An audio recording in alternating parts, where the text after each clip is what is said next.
Um monstro meio homem, meio touro. Preso em um gigantesco labirinto, à espera de sua próxima refeição de carne humana. Este é o estranho mito do Minotauro. Uma bestial e furiosa aberração da natureza que perpetua o símbolo do animal que há em todo homem. Mas essa história esconde uma impressionante realidade. Sacrifícios humanos reais, bestialidade, guerra e as ruínas de um labirinto de verdade. Esta é a história real por trás do mito do Minotauro. Confronto dos deuses.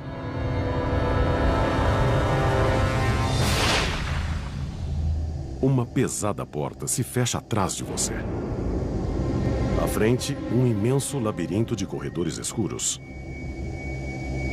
Há um pesado cheiro de morte no ar.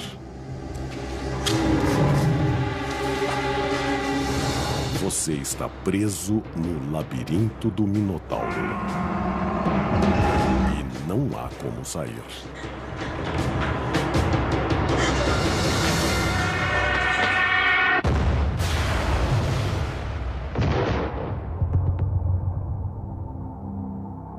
A história do Minotauro era uma história de horror para os gregos antigos. O labirinto era uma câmara da morte, e quem ficava preso ali sabia que só havia um destino possível: ser abocanhado por uma besta voraz, devoradora de homens.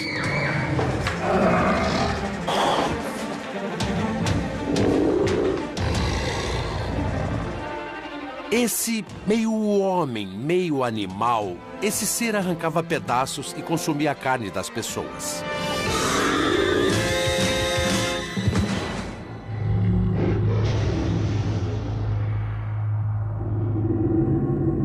O Minotauro é o filho mutante de uma mãe humana e de um pai touro. Ele tem o corpo de um homem muito forte, enorme e poderoso, mas tem a cabeça de um touro com chifres. Ele é parte animal de um lado, e essa parte é ávida e faminta. Ele mata e devora a carne das pessoas que mata. Por outro lado, ele é meio humano, o que dá a ele uma espécie de vulnerabilidade, uma humanidade que fica presa em sua parte animal. Em essência, o mito representa a batalha entre a razão e a selvageria, entre a ordem e o caos. Os gregos antigos que contavam a história orgulhavam-se de ser civilizados. Os gregos acreditavam firmemente que a razão humana é muito poderosa. Mas o Minotauro era inimigo da razão. Um símbolo dos instintos animais interiores ao homem. O Minotauro, o monstro, era a parte indomável da natureza que os gregos tentavam entender. Era uma coisa que eles não conseguiam controlar.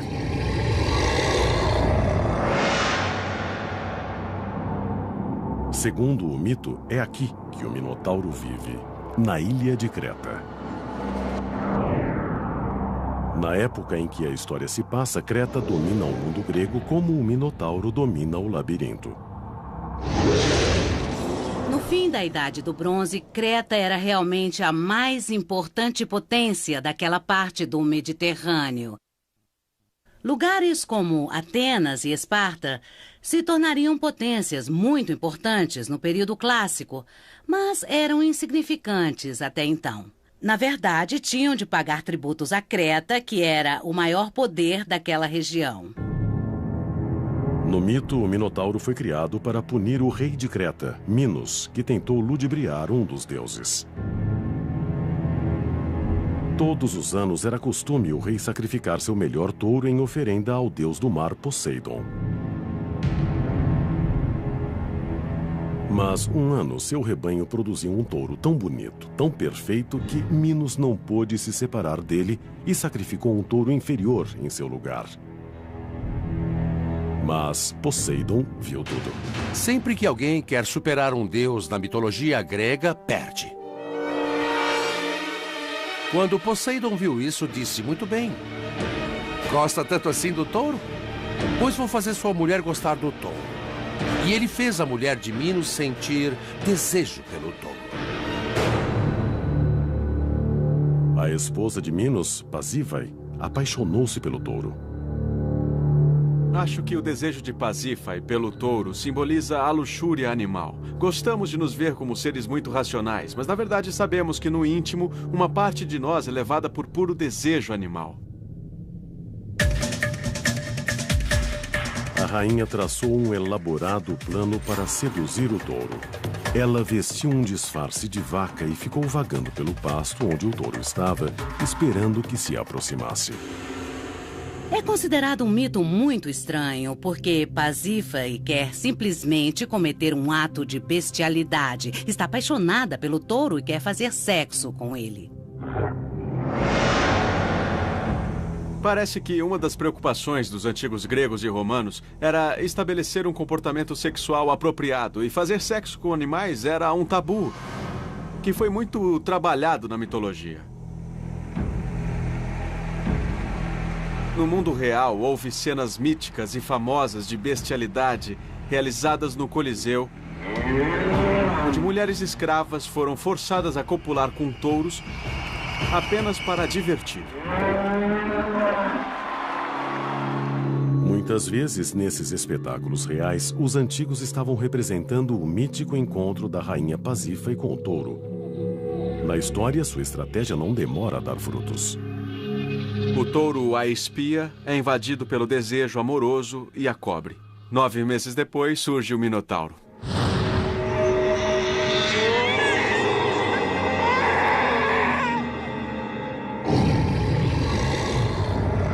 O nascimento de monstros é frequentemente associado à perversidade ou algum delito, e há aqui as duas coisas.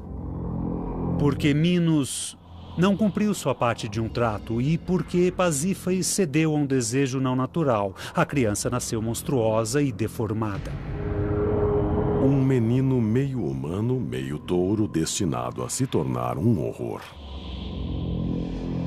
Nós o conhecemos como um monstro, mas ao mesmo tempo ele parece ser vítima de seu destino e por isso eu tenho sentimentos divididos. Eu não posso realmente condená-lo.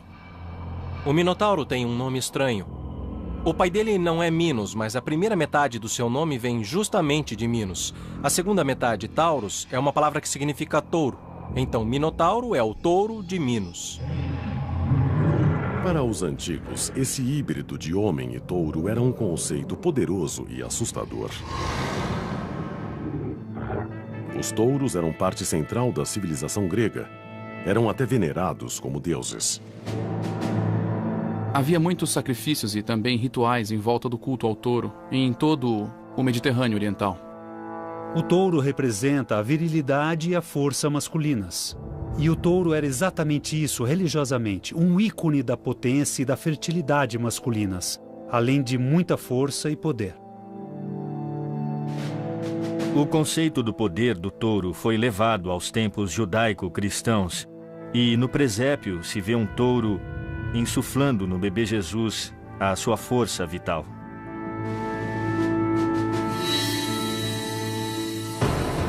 Segundo o mito, o tirânico rei Minos ficou furioso quando o Minotauro nasceu e decidiu usá-lo como arma contra quem quer que ousasse desafiar seu poder. E ele concebe o plano de construir uma terrível prisão, de que seu bestial enteado seria o guardião. Para construí-la, Minos procura um de seus súditos, um genial engenheiro, Dédalo. Dédalo é o construtor mais famoso da antiguidade. É como Thomas Edison e Frank Lloyd Wright juntos. Ele sabe construir lindos monumentos e também pode construir máquinas voadoras, maravilhas da antiga tecnologia. Dédalo projeta sua prisão sem celas, nem grades, só um enorme e intrincado labirinto. Era tão grande, tão impossível de percorrer que até mesmo Dédalo mal podia sair dele com vida. Em seu coração ficaria o Minotauro, esperando por sua presa. Era uma série de passagens e escadas. O labirinto fazia um efeito muito estranho e místico que confundia tanto que quem o percorria realmente não sabia onde podia estar. Escuro. Desnorteante. Mortal. O mítico labirinto era aterrador. Mas será ele mais do que um mito?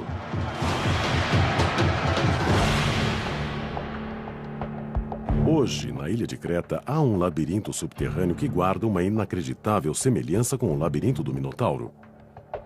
A Caverna de Messara. É uma pedreira subterrânea antiga que, segundo a cultura local, pode ter inspirado o mito. Sinuosas passagens se estendem por mais de 3 quilômetros sem ordem alguma. De fato, muitas das pessoas que ousaram entrar na caverna usaram um cabo para não se perderem. Essa tática será crucial para as vítimas do Minotauro, mais tarde, no mito. Marcas de cinzel encontradas ao longo dos túneis provam que as cavernas foram feitas pelo homem, que foram cavadas com ferramentas antigas.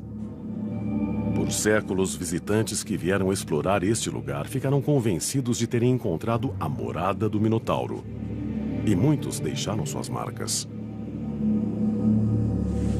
Vamos entrar. Hoje, exploradores ainda enfrentam o desafio de percorrer o labirinto.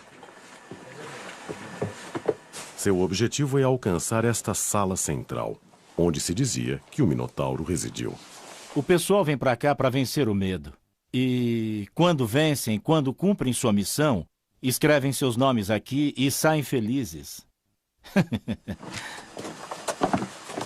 Seria ótimo se fosse o labirinto. Todo mundo quer saber de onde saiu a ideia de um labirinto. E quando se vê em cavernas assim, rapidamente vem à cabeça que aqui pode ter sido o covil do Minotauro. Um antigo labirinto feito pelo homem na mesma ilha onde dizem que o mito aconteceu. É o candidato perfeito para ser o labirinto do Minotauro, exceto por uma coisa. A maioria dos peritos diz que o mito é anterior a essas cavernas. As cavernas foram feitas mais no fim do período greco-romano, e há registro da visita de peregrinos no período. Mas o mito de um labirinto com um Minotauro veio muito, muito depois. Se Messara não é o local que inspirou o mito do labirinto, o que inspirou? A procura por pistas nos reporta novamente ao mito.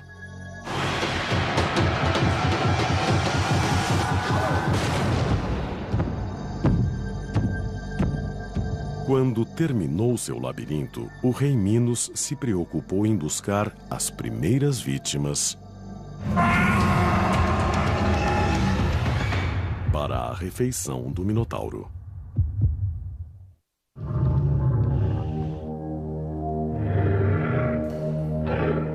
Segundo um antigo mito, a ilha de Creta abrigava um monstro meio homem, meio touro que patrulhava um obscuro labirinto.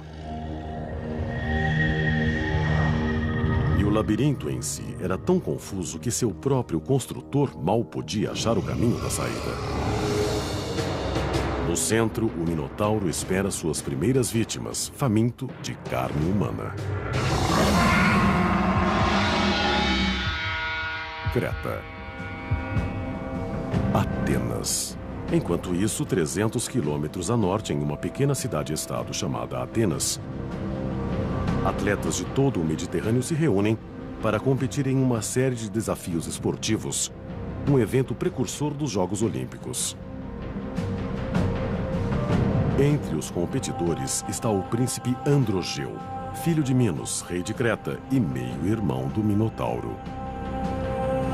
O filho de Minos, Androgeu, ganhou todas as competições: corrida, lançamento, canto. Ele foi um astro.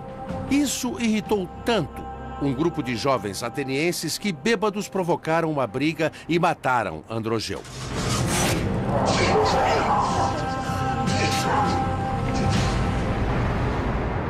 O filho de um rei, morto a sangue frio. Era a guerra.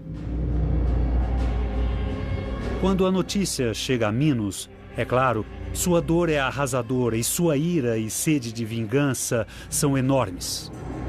O rei Minos decide punir os atenienses do pior modo possível.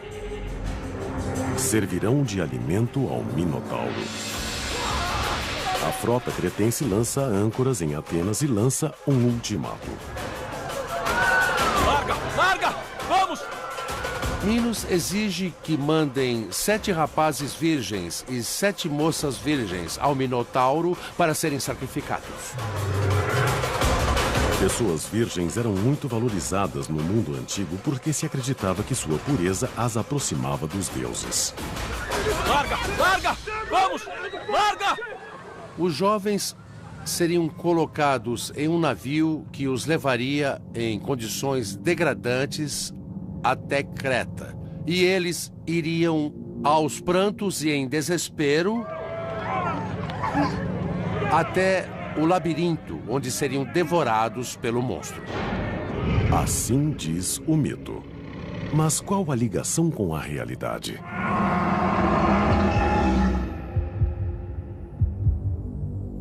A história simboliza um conflito real e histórico.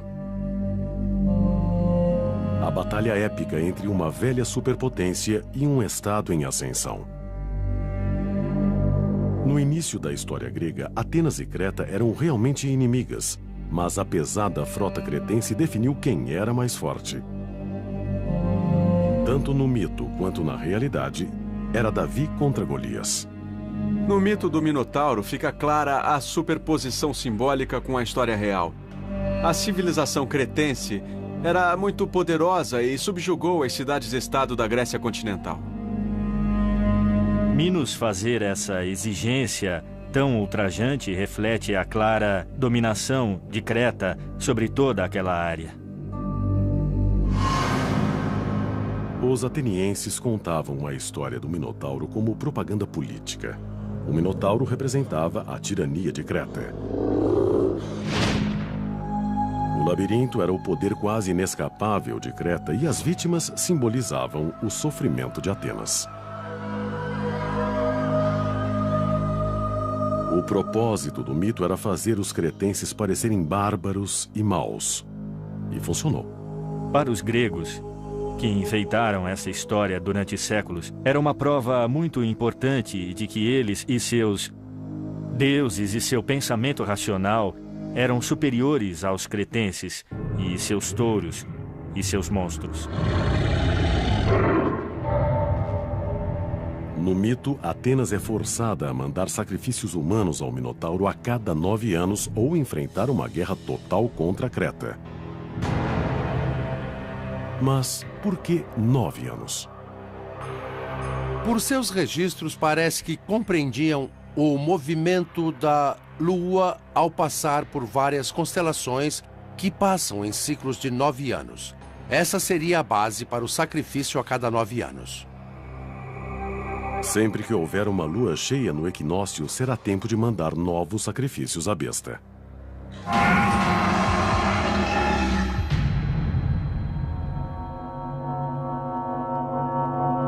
Enquanto as primeiras vítimas são lançadas no labirinto, um evento decisivo acontece do outro lado do mar. Em um pequeno reino a 80 quilômetros de Atenas, nasce um menino. Seu nome é Teseu. E ele é um dos primeiros grandes heróis da mitologia grega. Um herói destinado a enfrentar o Minotauro. O nascimento de Teseu é de primordial importância para a identidade ateniense. Teseu pertence a uma velha ordem de heróis, caracterizada por uma tremenda força, uma tremenda coragem e grande capacidade intelectual. Teseu é filho de uma bela princesa grega e não de um, mas de 2 pais poderosos. Na noite em que foi concebido, sua mãe teve relações com o Egeu, rei de Atenas, e com Poseidon, deus do mar. O que costuma acontecer é que a mãe dormia tanto com o pai humano quanto com o pai divino, de modo que a mulher era fertilizada por 2 pessoas ao mesmo tempo. Ter dupla paternidade permite que Teseu herde o trono de Egeu e também tenha acesso aos favores especiais de Poseidon. Esse cenário de dois pais era muito comum em mitos da antiguidade. E é algo que muitos governantes reais advogaram para si mesmos. Talvez o mais conhecido deles seja Alexandre o Grande, que celebrou a si mesmo como sendo parcialmente divino. Tempos depois, no período romano, os imperadores, a começar por Augusto, disseram que descendiam dos deuses. Davam autoridade extra a dizer que eram filhos de deuses. Segundo o mito, quando Teseu nasceu, o rei Egeu colocou suas sandálias e sua espada sob uma pesada rocha e disse à mãe de Teseu que quando o menino fosse forte o suficiente para levantar a rocha, poderia reclamar seu título de príncipe de Atenas.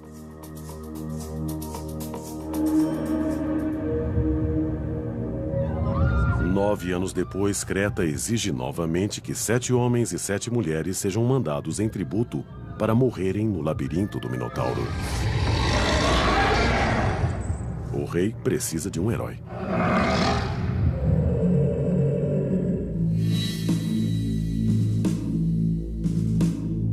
Na terceira vez que Creta exige tributo, Teseu está pronto. Ele tem força suficiente para levantar a rocha que esconde as sandálias e a espada do pai. Ele jura entrar no labirinto, lutar com o Minotauro e liberar Atenas da tirania de Creta. É o clássico enfrentamento entre monstro e herói. Mas há várias evidências de verdades por trás da luta.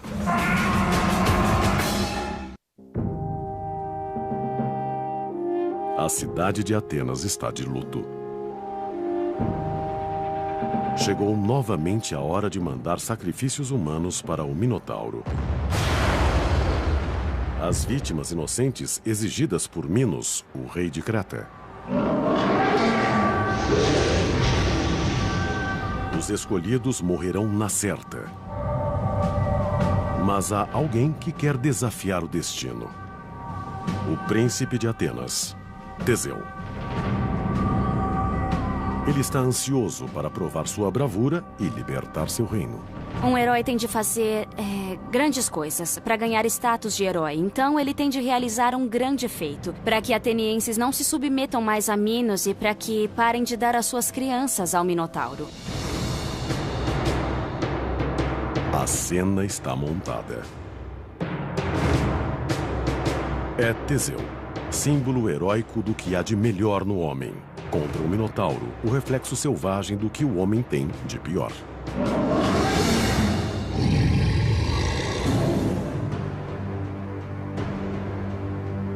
Antes de Teseu partir para Creta, o pai deu a ele uma ordem importante. Quando e se ele voltasse a Atenas, deveria usar velas brancas ao invés de negras. Assim, ao ver o navio no horizonte, Egeu saberia que o filho estava a salvo.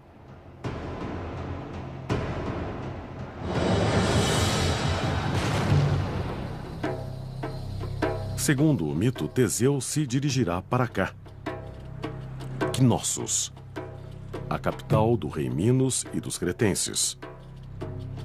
Os gregos antigos acreditavam que aí residia o Minotauro e que era a cena de horríveis crimes contra a humanidade. Hoje, suas ruínas ainda contêm pistas da realidade por trás do mito. No auge do poder de Creta, entre 1700 e 1450 a.C., esta cidade abrigava 100.000 pessoas. Em seu centro havia um palácio de construção muito complexa. Na verdade, muitos acham que foi ele que inspirou originalmente o labirinto. Realmente deve ter sido muito difícil alguém se situar no enorme palácio que tinha algo como 1.000 aposentos e 5 andares em certos lugares. Havia muitos corredores e não havia vestíbulos. Os corredores iam de uma saleta a outra saleta e não havia um caminho direto para lugar nenhum. Quando os gregos viram o palácio pela primeira vez, não viram sentido nele, daí veio a ideia de labirinto. Imaginaram uma série de corredores, de calabouços ou masmorras escuras. E isso violava o sentido grego de simetria, e gregos gostam de simetria. Escavações modernas dentro do palácio só reforçaram sua conexão com o mito do Minotauro. Por todo lugar há sinais de veneração ao touro. Um afresco achado no palácio representa um jovem lutando com um touro. A cena parece saída diretamente do mito. As pinturas do Palácio de Knossos mostram um jovem nu dando um salto mortal sobre um touro com grandes chifres que parece estar furioso e tenta pegá-lo.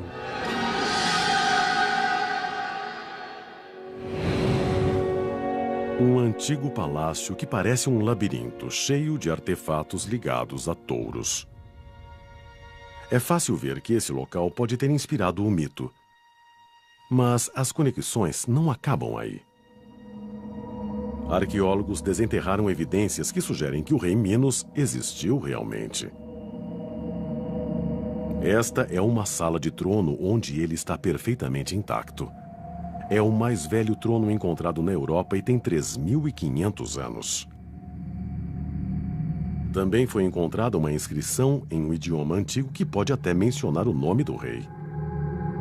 Nos arquivos do Templo de Creta, havia blocos de pedra que tinham certas inscrições de palavras que parecem ser o nome do rei Minos. Há uma palavra Min-u-te e outra palavra Min-nu-ro-ja, que podem significar Minos, o rei. Rodja é um título real.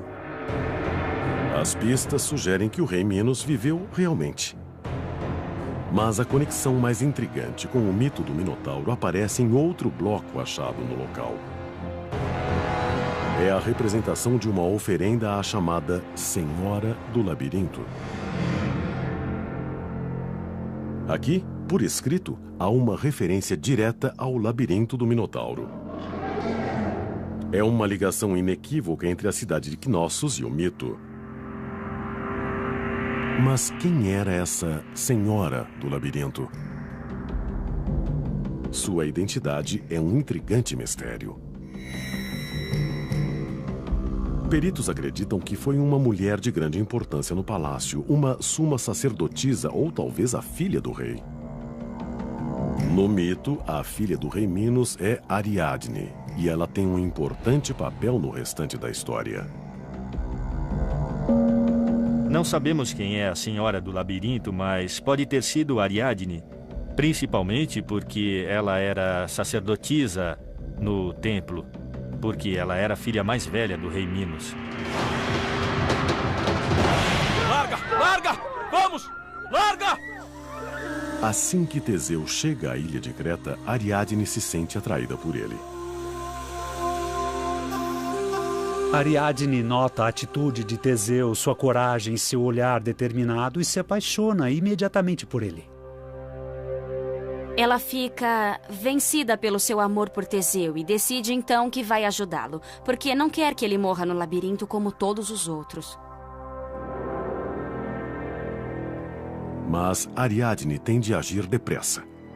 Ela procura Dédalo, o criador do labirinto, e implora a ele que explique como se sai dali. Dédalo dá a ela um retrós. Em antigas traduções desse mito, a palavra retrós significa um novelo de fio trançado. Foi isto que Dédalo deu a Ariadne, e a esse fato ficou associada a palavra rastro.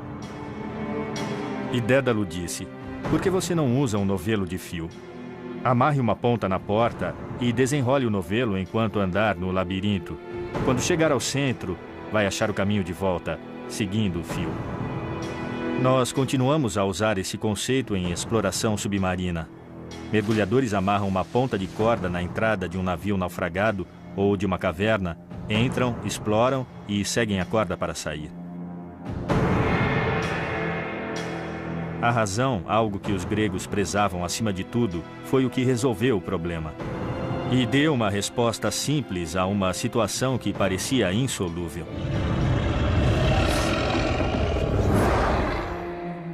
Secretamente, Ariadne visita Teseu em sua cela provisória e lhe oferece sua solução, mas com uma condição.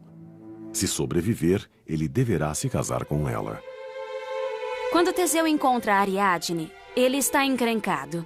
Ele vai ter de entrar no labirinto para ser devorado vivo por um minotauro. E quando Ariadne se prontifica a ajudá-lo, ele não tem muita escolha. Ou aceita ou se arrisca. E ele não quer se arriscar.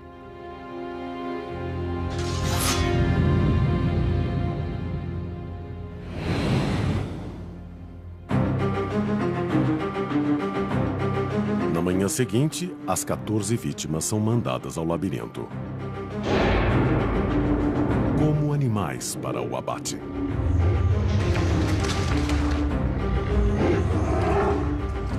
Com seu novelo nas mãos, Teseu caminha na frente.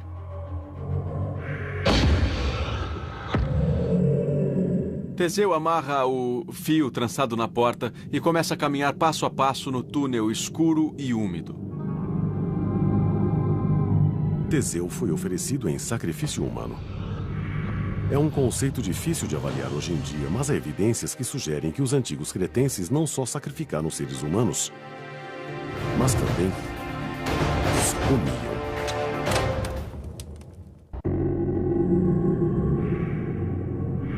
Teseu, príncipe de Atenas, conduz seus companheiros de infortúnio pelo labirinto determinado a enfrentar o Minotauro. Ele tem um novelo de fio trançado nas mãos, de modo que ele ache o caminho de volta. Quanto mais perto ficam os grunhidos do Minotauro, mais Teseu fica resoluto. Mas seus companheiros estão começando a fraquejar. É muito fácil imaginar o terror deles à medida que caminham pelo labirinto.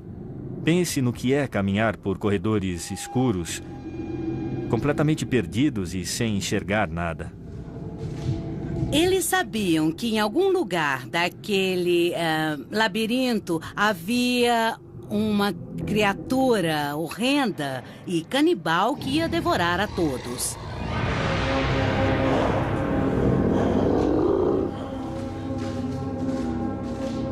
Só não sabiam quando iriam dar de cara com o monstro.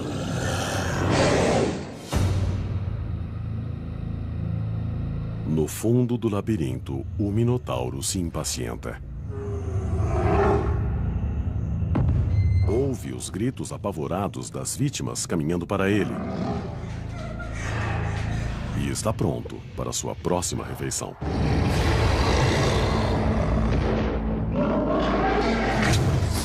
Ele é o inimigo que Teseu precisa derrotar para libertar Atenas da tirania de Creta. Assim diz o mito. Mas qual a ligação com a realidade?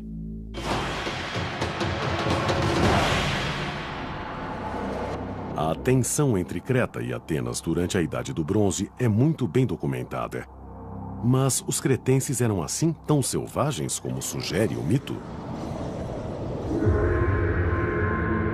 No Palácio de Cnossos, escavações revelaram uma evidência que sugere que há alguma verdade no mito. Inscrições encontradas ali foram interpretadas por alguns como se referindo a oferendas feitas aos deuses. Oferendas humanas? Existem registros de uma criada sendo oferecida e também de 10 rapazes sendo oferecidos. Pessoas reais mortas em sacrifícios rituais, exatamente como as vítimas do Minotauro no mito. A sugestão é de que houve mesmo sacrifícios humanos praticados em Creta. Mas a evidência vai além de inscrições. Há também ossos com marcas claras de assassinato a sangue frio.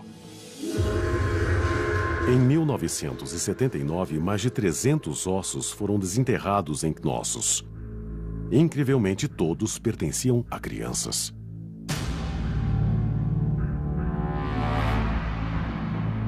Cerca de 25% dos ossos têm marcas feitas por uma lâmina fina, do tipo que seria usada para separar a carne do osso.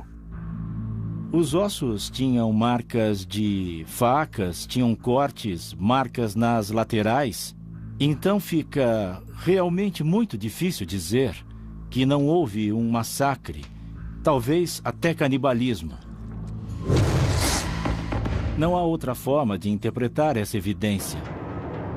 Ossos de carneiros também foram descobertos no mesmo lugar dos ossos humanos, todos com marcas similares. Esse tipo de marca se parece muito com as marcas deixadas quando desossam e preparam animais para comer. Isso sugere que os antigos cretenses não só ofereciam humanos em sacrifício, mas também os comiam. Será a fome do Minotauro por carne humana uma mensagem em código sobre canibalismo? É o crime mais repulsivo e abominável que se pode imaginar.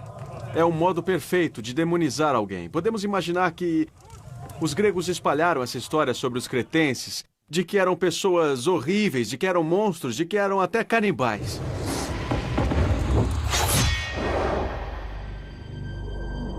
O mito continua. Os corredores do labirinto estão imersos na escuridão. É impossível para Teseu enxergar o caminho. Mas os grunhidos do Minotauro estão cada vez mais altos. É isso que o orienta. Seu novelo de fio já está pequeno agora. Tem um quarto do tamanho que tinha quando entrou no labirinto. O monstro está próximo. Ele sente o fedor do sangue nas paredes, ele vê os ossos das vítimas anteriores.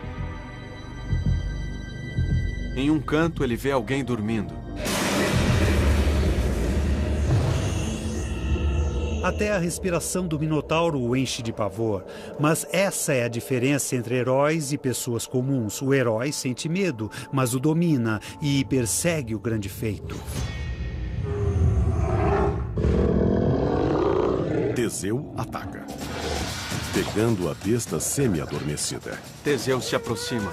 Surpreso, o Minotauro salta e ataca. É uma luta entre o machado e a espada. O futuro da Grécia e de Creta está em jogo.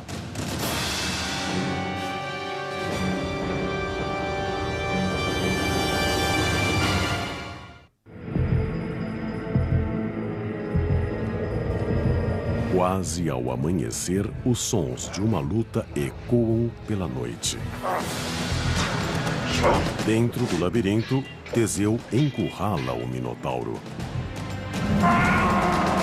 Depois ele bate e ataca.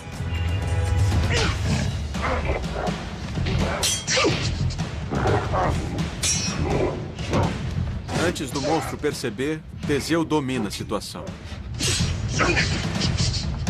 O Minotauro luta e cambaleia.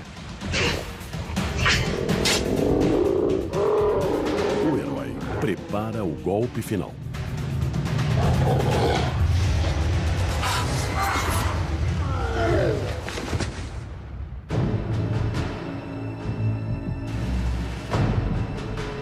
O Minotauro, a terrível criatura de alma torturada e cativa, está morto.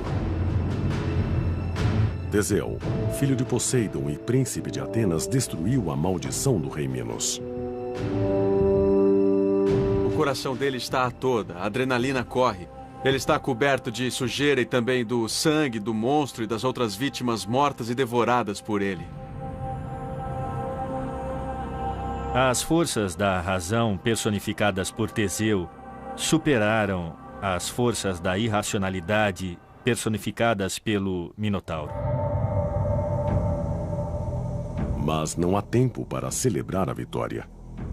Já vai amanhecer.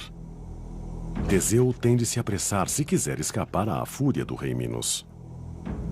Ele matou o Minotauro, mas a história não acabou, porque é claro que Minos vai ficar furioso. Ele tem de voltar logo, sair do labirinto e voltar para o seu navio.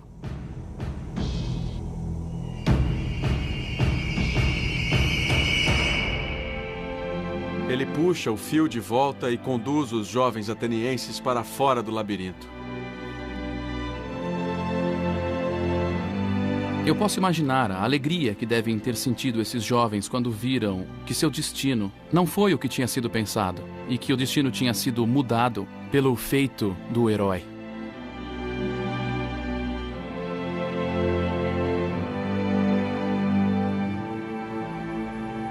Ariadne, princesa de Creta, passou a noite toda à espera de algum sinal de que Teseu estivesse vivo.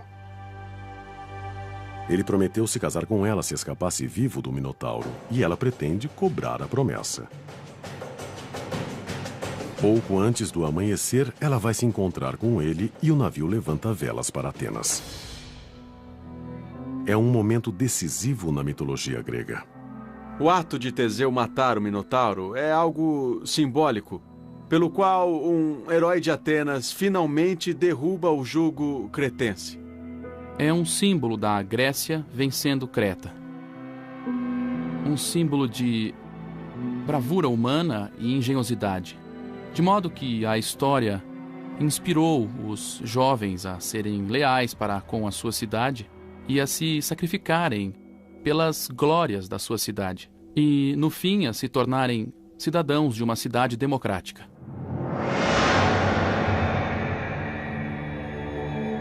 Teseu deixa Creta como herói, mas sua viagem para casa vai terminar em tragédia.